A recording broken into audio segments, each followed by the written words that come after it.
the first thing I always want to look at is whether or not something can even be an investment deal. Okay. Most of the time, these things can't even be investment deals. And I'm going to tell you why.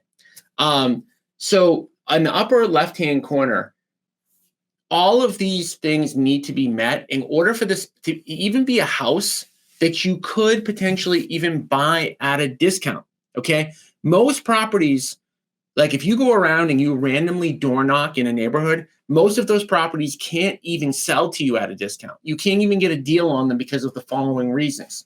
So the first thing we look at is the mortgage balance divided by the Zillow value.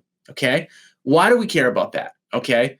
We care because if somebody doesn't have enough equity in their home to sell to you at a little bit of a discount, you're dead in the water. Like you wasted your time knocking on that door, mailing that person, calling that person, if you're trying just to get an investment deal.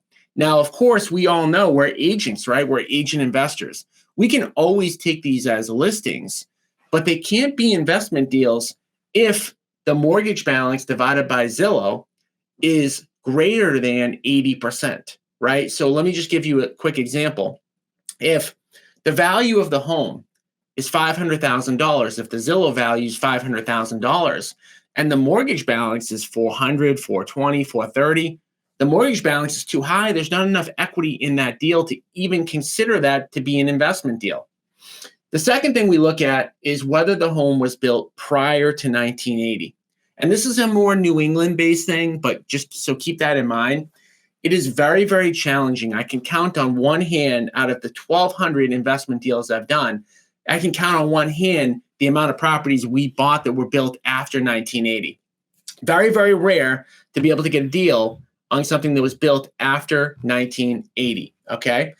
The third thing is it's very, very, very challenging to get a deal on a home that was purchased in the last 5 years.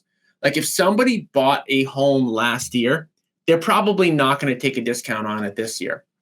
The fourth thing that we look at is property history or prior pictures, right? So we look to see whether or not the property is in good condition or not. We look at the Google Street Scene.